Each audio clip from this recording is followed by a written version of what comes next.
अगर आप शरीर के स्वाभाविक चक्र पर ध्यान दें तो मंडल नाम की एक चीज होती है। हर 40 से 48 दिनों में सिस्टम एक चक्र से गुजरता है। ऐसे हर चक्र में, प्रत्येक चक्र में 3 दिन ऐसे होते हैं जब आपके शरीर को भोजन की जरूरत नहीं होती। अगर आप अपने शरीर के काम करने के तरीके के प्रति जागरूक हैं तो आप जान जाएंगे कि आज मेरे शरीर को भोजन की जरूरत नहीं है और बिना किसी कोशिश के उस दिन आप भोजन के बिना रह सकते हैं। अगर आप इस चक्र पर ठीक से गौर करते हैं तो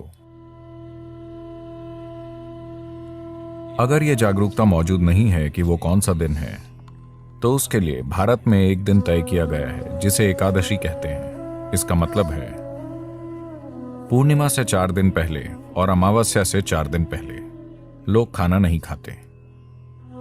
वो सुबह उठते हैं, कोई नाश्ता नहीं, कोई लंच नहीं, सूरज डूबने के बाद ही वो एक बार भोजन करते हैं।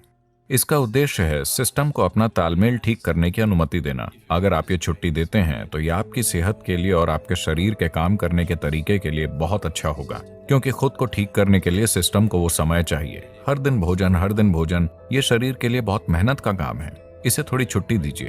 अगर आप उपवास नहीं कर पा रहे तो एक दिन आप कुछ हल्का ले सकते हैं, शायद सिर्फ फलों का रस या कुछ और जो सिस्टम के संभालने के लिए ज्यादा हल्का है। निश्चित रूप से आपका शरीर बहुत आभारी होगा। हाँ, हर दिन इसे पके हुए भोजन से लादना अच्छी बात नहीं है।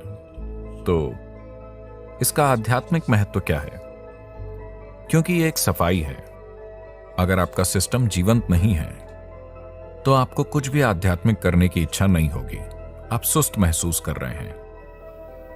For a meditator, the biggest enemy is sleep. एक ध्यान करने वाले के लिए उसकी सबसे बड़ी दुश्मन नींद है। यहाँ आंखें बंद करके बैठना और पूरी तरह से सतर्क रहना, इसके लिए कुछ और ही चाहिए। ज्यादातर लोगों के लिए अगर वो आंखें बंद करते हैं तो सो जाते हैं। तो यहाँ बंद आंखों के साथ बहुत सतर्क रहते हुए बैठने के लिए शरीर में एक स्तर की जीवंतता की जरूरत होती है। तो इस जीवंतता को पैदा करने के लिए हम इस पर गौर करते हैं कि कैसे खाएं, क्या करें, कितना खाएं, ये सारी चीजें। ये आध्यात्मिक नहीं है, लेकिन इससे सही किस्म का शरीर तैयार होता है। अभी अगर आपका शरीर बहुत सुस्त महसूस कर रहा है, मैं आत्मज्ञान की बात कर रहा हूं, तो क्या करें, है ना?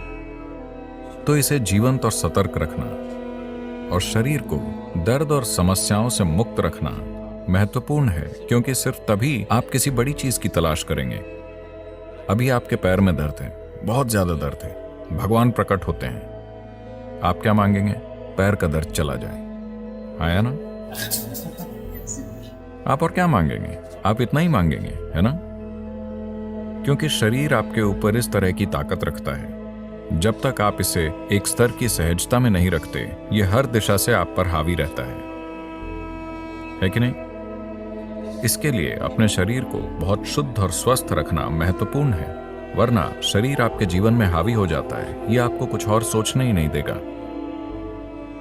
अभी अगर आपके शरीर में कहीं वाकई दर्द शुरू हो जाए, बस आपकी छोटी उंगली में वाकई बुरी तरह से दर्द शुरू हो जाए, आपकी किसी भी चीज में रुचि नहीं है, न भगवान में, न आत्मज्ञान में, न ध्यान में, कुछ भी नहीं, आपकी रुचि सिर्फ इसी में है कि नहीं? तो इसमें उस तरह की ताकत है, तो आपको इसे खुश रखना होगा। सिर्फ तभी ये आपको कुछ और करने देगा, वरना ये आपको कुछ नहीं करने देगा।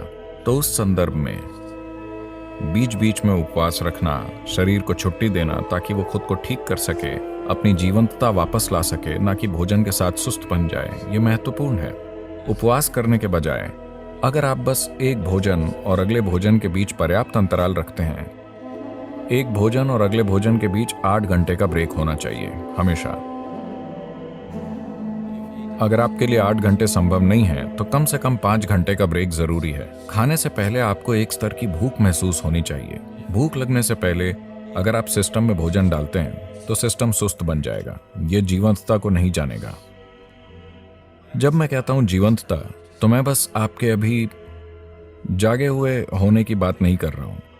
हम में से हर कोई अभी जीवंतता के एक ही स्तर पर नहीं है। हम एक ही तरह का खाना खा रहे हैं, एक ही हवा में सांस ले रहे हैं, एक ही जगह पर हैं, लेकिन हमारे अनुभव का स्तर एक जैसा नहीं है। इस पल मैं अपने भीतर जैसा हूं उसे मैं दुनिया की किसी भी चीज के साथ नहीं बदलूंगा। अगर आप मुझे पूरी दुनिया दे दें तो भी मैं सौदा नहीं करूंगा, क्योंकि ये उससे बहुत बड़ा है और ये हर किसी के लिए संभव है। ये सिर्फ इसलिए नहीं हुआ है क्योंकि जरूरी ध्यान और सिस्टम के साथ जो किया जाना चाहिए वो नहीं किया गया। तो इंसानी जीवंतता अलग अलग स्तरों पर कई अलग अलग आयामों में हो सकती है। यह आपको अनुभव और जीने के बिल्कुल अलग आयामों तक ले जा सकती है। तो शरीर को अच्छी तरह से रखना एक बुनियादी जरूरत है। आपको एक महान एथलीट या ऐसा कुछ होने की जरूरत नहीं है, लेकिन इसे बस सहज रखना, ताकि अगर आप यहां बैठते हैं तो आपको हर समय हिलना डुलना ना पड़े।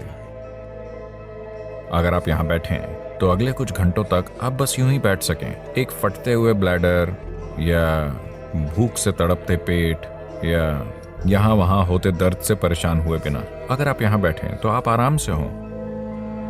बस इतनी सहजता शरीर में आनी चाहिए।